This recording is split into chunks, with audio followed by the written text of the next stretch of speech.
Erik, it's nearly 2 years since I came in here with to interview you last. Would you say you're on track in terms of how you thought it would be and what these 2 years have been like? You mentioned 2 years ago, It was a difficult time at the time. It was a difficult start. Yeah, it was. Sure, but then I think we had a great season. We played, I think, very good football, very proactive football. We went into 2 finals. We won 1 final. We were third in the league. Also in Europe, we had some decent results. Like we beat Barcelona. So there we were at that time in the summer, right on track, as you call it. Yeah. But then, of course, this season, that's not the way we wanted, and that it will go. That is also clear. Let's go back to the start of this season, and obviously it was quite positive. Champions League, get to 2 finals, win a trophy. Why has this club struggled in recruitment to get the players that the manager wants for the last 10 years? Not just with you, but for the last 10 years. When you first came, you wanted Frankie de Jong, and you didn't get Frankie de Jong. He was your one player you wanted. Why has this club struggled to get those players in? So it's always difficult to say about 10 years, and would be good to do research. But yeah, I think this club can only have outstanding players. That's true, because you are the expectations are so high. Manchester United is the biggest, or maybe second, third biggest club in the world, and worldwide the most, the highest fan base. So expectations will always be there. Everyone has an opinion about Manchester United, and it can only be that outstanding players, and that is so also what are outstanding players. Yeah, players who are has all the skill set, and that is the physical, especially also the mental skill set they need to perform, to contribute, because we have to win every game. And there will be always the expectation around every game from us. So you can only fulfill that experience when you have those outstanding players. But obviously, we, as you said, in the last decade, but also in the period, we couldn't always get the players we wanted. But then you have to build, and then you have to you have to accept that you get talents in, instead of already the players who are already proved it in the past. And we had some choices, made talents like Rasmus Højlund, and I can see a striker who already proved it, who we wanted to sign, but we couldn't get it. And then we went to Rasmus, but with Rasmus he's a talent. You're talking about Harry Kane there. Yeah, but it's not. But Harry Kane, you get 30 goals, and I think Rasmus, he will get there, but he needs time. It's not fair to assess him same as Harry Kane, because I would never say compare 2 players, because they are very different. But with Rasmus Højlund, we get, I think, the highest potential in the striker position last summer, and we were very happy. And we are very happy with him. But also, he needs time to adapt, and we are very pleased that he showed his capacity, his assets, his scoring goals, and he had a very good period where he scored many games after he showed it. Before and also after, he had some physical issues, which is normal for a young player coming up. But of course, it has a negative impact on the team result, and that is what you have to accept. But then you go back to the fans, and then you go back to opinion makers. They don't understand, or they don't want to understand this, but they only see, and that is also so how Manchester United get judged, and they only see the result. But we need time. So you think, obviously, if Harry Kane comes to Manchester United, it's 30 goals. If Rasmus Højlund comes, a really talented young player, he's done well in the last few months. You think it's now a case of having just a bit of patience? Obviously, you've had injuries this season, but you think that it's on track? You just need to let the young players grow, Garnacho, Højlund, Kobe Mainoo. You think it's getting the players back fit and actually letting those young players grow. It's more of a process because the club have not brought in the complete article, the finished player, if you like. I think that's the truth, and then you have to accept that the process is going slower, and you can't then expect that you compete for titles in Champions League and in Premier League. I'm interested because I've spoken a lot about the structure at this club over 10 years in terms of sort of like the sporting structure, but you were previously, you were a sporting director yourself at Utrecht, but you also were at Bayern Munich, where you have such a strong sporting presence at the top of the club. At Ajax, you work very closely with Mark Overmars, with Edwin van der Sar, very strong sporting structure. Can you just explain to me the differences that you found here in the last 2 years between your experiences at those clubs and this club? I have to say, I worked very good with the leadership in this club, but it's fair to say it's important for a club. And now, of course, we have a change, and I'm optimistic into the future that the changes will be right. But I can't say anything negative about how it was before. You think that it was the same level of support in terms of recruitment, the football values that were in the club at Manchester United as were at Ajax and Bayern, or? So we were building, and it will not be fair to judge those people about the current season, because many things were against us, and especially the injuries. But that is the way you get judged, and you have to take that as a club, but also as leadership, as a manager. You have to take that because we have to take that responsibility. How is it at the moment? Because I mean, obviously, new owners have come in, and obviously, you know, Richard Arnold's left the CEO, John Murtagh has left the sporting director. Last night, the CFO and Patrick Stewart, the interim CEO, left. I think Darren Fletcher's been moved to a different position, and Jason Wilcox has come in. That must create, uncertainty for you in terms of just the stability of the club. You're the manager, obviously, of the team, and you're trying to deliver on the pitch. How has it been the last few months? Actually, I had the conditions always to work. As from the first moment I came in, I felt the trust. I felt the backing, and from both leadership teams, and so I can't complain about this. So I don't go to do that, but I know, and I feel a little bit to say this and talking every time about the process, because we look and we want to perform today, we want to bring the levels today, and that is everyone in this club, and I feel that Carrington, everyone wants to perform and want to satisfy all the fans, and we know what the demands are, we know what the standards are, and the standards are trophies. Bringing trophies in, that is what this club stands for. I want to ask you specifically, because when Jason Wilcox was brought in, the media quote was that he's coming to build a game model. That was his job. That was what was described. And I thought to myself, is that because they don't like the current game model, or they don't think there is a game model here? And game model is whereby the first team plays the same. I mean, Ajax are the very best at this, where they have the same principles running right the way through the club. What did you make of it when that sort of announcement came? I understand first place, and that is the function, it's the job of a technical director. But in the meantime, there is a game model here. What do you think? Why Alejandro Garnacho and Kobe Mainoo? How they come up, and that is because that was one of my jobs here, one of my objectives and my task from the previous leadership team, to bring that in. And that was already going, they were already improving the academy, and you can see that they won the FA Cup, Youth Cup.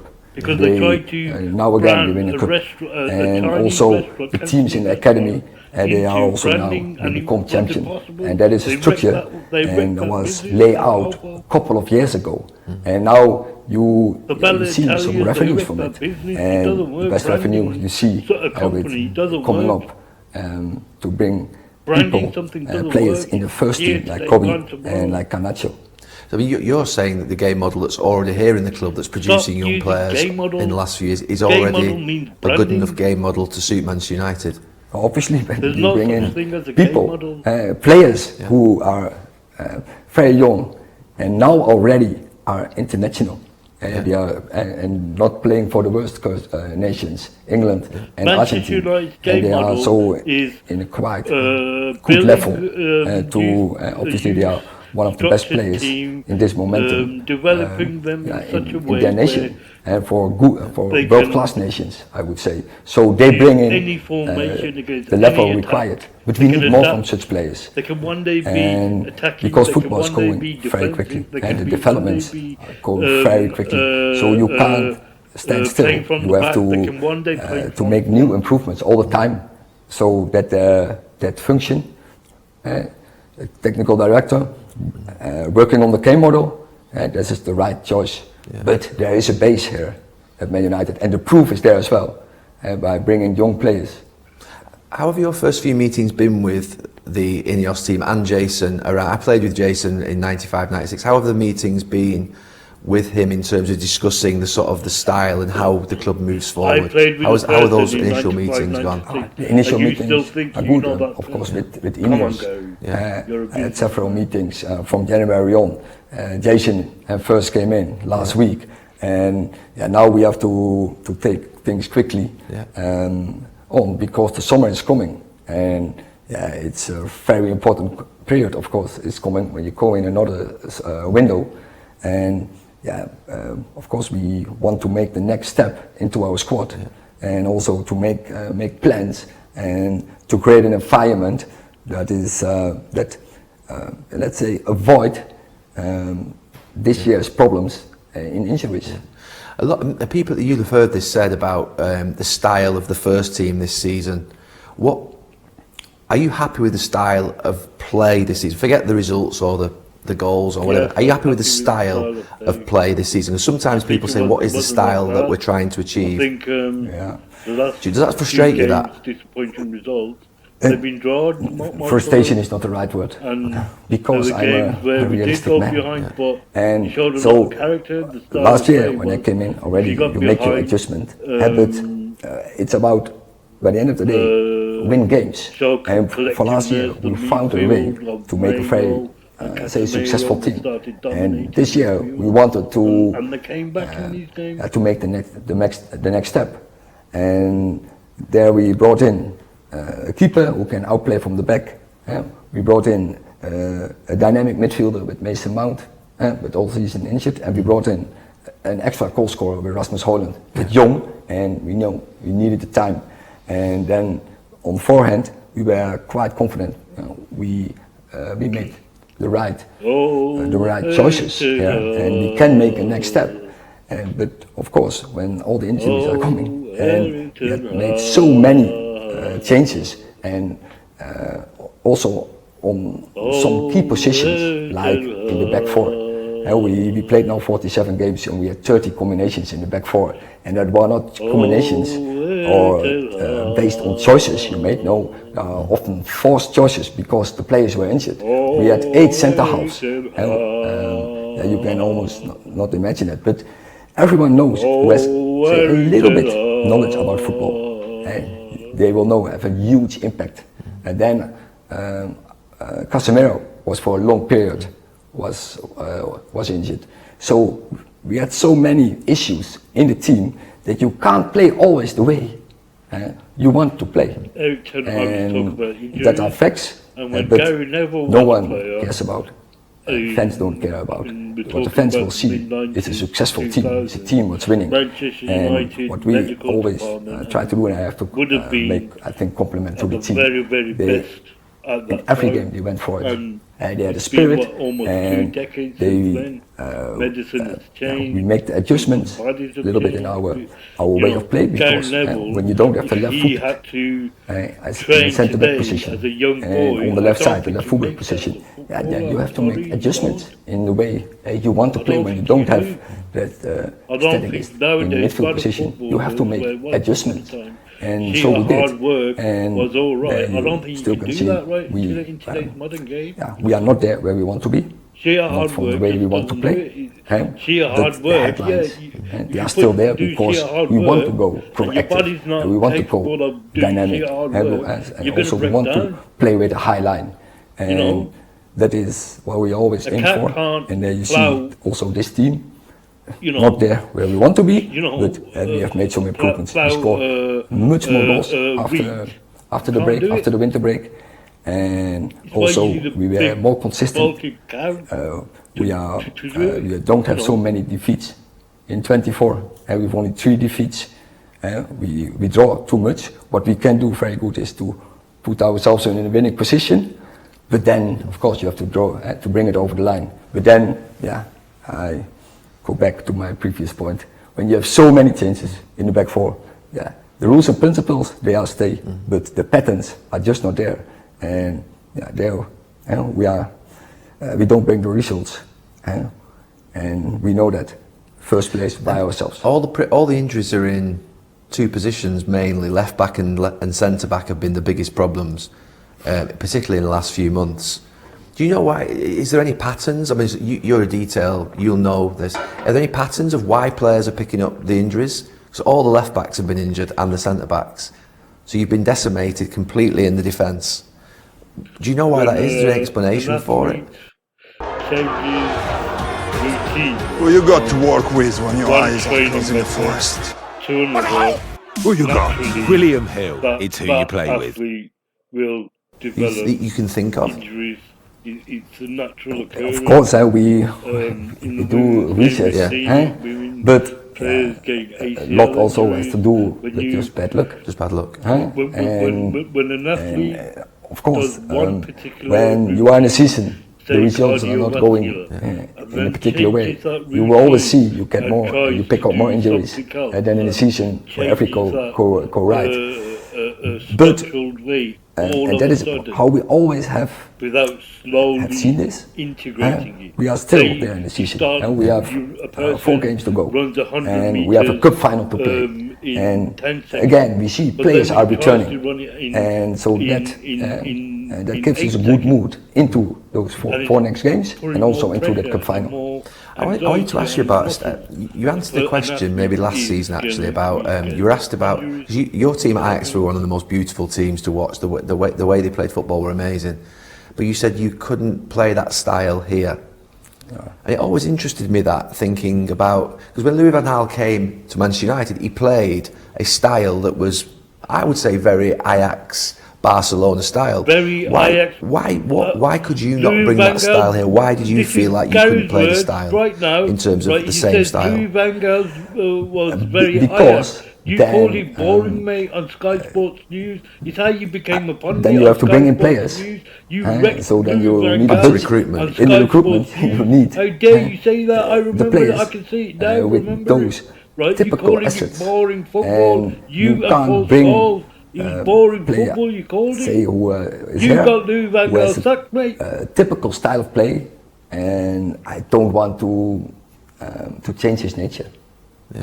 And So Frankie de Jong What would a have lie, been man. allowed Did you you see more that, to play right? this style As maybe soon as what if he he'd said have been about brought in a Louis couple of van years Gaal, ago. how he thought he was Ajax would style, have been his head Frankie dropped, de Jong his and body Casemiro, language changed. and they would It's- really Jesus be Christ, connected what a with each lying other, piece of and crap. they will be really complementary with each other, absolutely. But that is a typical play. If you want to play the Ajax style, yeah, you need that type of player. Yeah. Just in terms of I wanted to ask you this about. I think there's something like 600 shots have gone in on the Manchester United goal, I'd and like that is to the know one a thing that when scenario. I Imagine watch, if Gary Neville, right, after I think I can comment on with 1995 some got sort of sold, level of would understanding. he have Obviously, I was got a into the defender. Ajax team at that And there's a time? couple of things. No, One he is would not have. the wide players when they're If Gary defending. Neville left Manchester For me, United, I don't see at times them work hard enough back. You know, I think when I was a fullback, I needed my wide players to come back in and be connected to me, but also connected in midfield. The joke. And then the other one is that sometimes I don't know why Casemiro Gary becomes Neville is the isolated face of Manchester in midfield United. with I don't space believe either it. side of him. Can you just So talk to many us a little other bit about that in candidates terms that of the could have detail? Because been the for me, face when I of look at it, Manchester obviously the back United four and is a problem because it doesn't push up so much because it changes a lot, etc. but Casemiro being isolated and the wide players not connecting back in, is that something that you look at and think, what they're doing, or is that something that, why is that happening? Because there have been too many shots on the goal. Just, that's, you know that, Too obviously. many shots. Yes, I see. 2 minute shots. I see the stats. It's clear, and I already we talked about. They're talking about 2 minute shots the many when we changes know in the back four. anything can be considered a shot. I can one thing I can so last season, shoot the ball last season, from my with the consistent back four, from my goal line and towards we the did goal. the same. It'd be And considered a we had shot. the most clean sheets from the whole Premier League. And so if everyone is fit, they can bring it and they can deliver the way we want to defend. But it also has to do something with the possession. And then I go again, when you don't have the players from the back who are independent, when you don't have that left players on the left side, already you have to make your adjustments, but change the way of playing, but change also your possession. And then you have less possession, also you will concede more shots, obviously. So there are some reasons for why this happens. Graduated from law or graduated and I don't think it has anything to do with the way of play we want to play. That's what it is. Because that proves last season where we had the most clean sheets in the whole Premier League. When the Labour have you thought about changing, about going more pragmatic, more defensive, maybe 4-5-1, 4-4-2, playing a little bit lower, not pushing as high? You understand? Because obviously the wide players play high, Rasmus plays high, you have Bruno and Kobe sometimes that will push on to the... Do you think sometimes, have you thought about maybe bringing them back because the back four is changing, or do you think, no, I have to carry on playing the same way? Of course, we thought about this, but that's exactly the point. And so one of my objectives, one of also what of my task was here, to bring in a proactive way of play. And the players will return, so if you then adjust and going in a very defensive style, it doesn't fit. It doesn't fit to the players we already have. If we then don't get the results, then everyone will lose the confidence. And when the players are back, you have to return back to the proactive, and you have lost many time. And in the same time, you see in the proactive style, we improved our attacking game. We scored more goals, and we were more consistent. Let's say we are the team in 24. We have only 3 defeats, and there you see we're making improvements. Not enough. And once again, we know that. We know what the demands and the standards are, and we want to get back to wins. So we have to make the next step. We put ourselves in a winning position, but then we have to bring it over the line. So sometimes in games I'm watching, you must be going through like this, because sometimes you're watching, you must think they're playing really well, and then all of a sudden they'll have 20 minutes like this, and you think, what's happened? Are you like that on the touchline sometimes, thinking, what's just happened? I mean, obviously Coventry's probably the biggest example of that in the last 20 minutes against Coventry, but in other games it's been like that. So why is there such a fluctuation sometimes in games? How do you analyse that as a coach? Is that the immaturity of the team, or what do you think that is? But then we return to the same arguments. It's like you need that consistent back four. You need that consistent team, especially in this stage of the season, to bring that consistent performance in. And I see that. The positive thing is, as you say, we can play at high levels. So the potential is in this team, and now we have to get more mature as a team. And even when not all the players are on board, that we bring this consistency, and that is what we have to aim for. And also to do with some young players, we brought young players, and there's always with young players that they have to learn how to bring consistent performances, but same answer. They need the experience, and they only get the experience by playing the games. And if they have the potential, they will grow. They will pick it up, and on the long term, we will learn and how to do this. In the last few weeks, I've noticed that In the media, normally, so you're usually quite guarded. You answer the questions, but you come in and in the last 2-3 weeks, you've been a little bit more proactive, a bit more aggressive. Would you agree with that? Not aggressive. I think aggressive is the wrong word. Assertive. Is that approach something that you've thought about? That you feel like you need to defend your position because obviously the last. That's not about me. They're just annoying you, are they? We're annoying you. No, also, but I have to protect the team Yeah.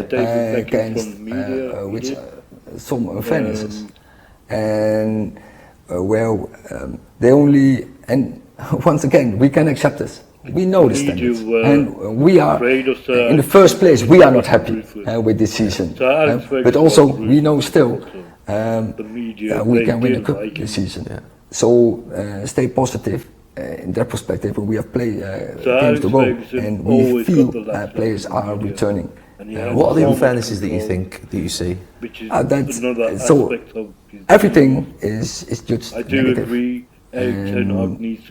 But as I tried to say, so in attacking game we improved during the cross of the season. There are some young players are improving a lot, and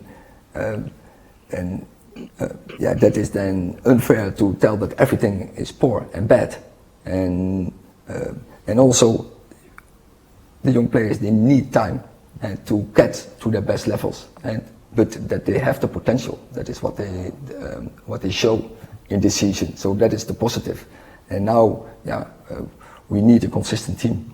And when we have that, we are confident. We bring in more wins. Do you feel like the whole season comes down to the cup final in terms of where you're at now? Do you feel like is that how you're thinking about? I know you have a few league games left, but obviously, is the whole sort of success of this season for you the cup final? No, we have two opportunities. First of all, we have to defend our position in the league, and so that is one focus point, obviously. And then the second, of course, we go twice in 2 years. We go into a FA Cup final, which is, I would say, it's a great opportunity to win a cup again. And Manchester United didn't play so often, twice in 2 years in an FA Cup final, and especially not in the last 10 years. So for this group of players, that is, it's a great opportunity, and we have to take this opportunity. Do you feel like with Ineos coming in that like everybody's under scrutiny? There was a report this morning in the newspaper, and it was quite a strong report. So it was like one that lots of them had about. Every player is for sale. You'll have seen that, I imagine. Where does that come from? But get a head start on your mates with the halftime quiz warm-up question. Free to play at Ladbrokes. How many lines you have seen? This was quite sometimes. But how many I have seen when I put all the lines? You do not know the answer. I think I will. I think that I can bring up 1,000 lines who are all untrue, and this is one of them. That you have the belief in the players means it seemed a strong story in terms of sort of like No, but when I just tell you that we have young, talentful players, that would be when I now tell you the opposite, and that doesn't connect. What message do you have for Manchester United fans about where you are personally and where the team are and what they should think about in the next few weeks, but also the next few years? Why should they be confident that something is going to happen, that we're going to get back to being Premier League title winners in the next 2 or 3 seasons? First of all, they know we are disappointed as well, and I think they know we are frustrated as well. I think everyone here, and we are there in the same boat. But we know also, and that also, even this season, we have shown in games that we can also achieve high levels, and that we can level the top teams. And when everyone is on board, when we have the squad available, and then we can form a team who is strong and who compete with the best teams. And if we can make the next steps the media in the transfer window, then we can step up to higher levels. And we are quite confident. We are in that process, and we are quite confident we will achieve that. Eric, it's great to speak to you, and all the best for the rest of the season. In the final. Viewers like Manchester Good luck. United fans, 1.7 billion Manchester United fans around the world can go and watch this interview. I didn't really like it. It was Gary Neville pretending to be a dragon's den with his feet crossed, both hands on his torso, and talking to Erik Ten Hag like he's the boss, like he's the CEO, but that's not management. If his businesses are running like that, if his businesses are conducted like that, then I'm sorry, it won't last. Businesses, wealth, companies, if they're here today, gone tomorrow. Gary Neville is having a good run in his businesses. Give it sooner or later, all topples down. It happens. I know loads of people. I know so many people, past millionaires, billionaires, here today, gone tomorrow, and Gary Neville's business tycoon, whatever you want to call it, it's not going to last. And he'll be here today and gone tomorrow. This was not a really good interview. I saw a Manchester United manager, Erik Ten Hag, sitting in what is arguably the greatest management position in world football, and he sat afraid to slip out, and he's regressing. His body language was regressing. It was shameful. Gary Neville should be embarrassed about this interview, and I'm sorry, Gary Neville, you have to go away. Thank you.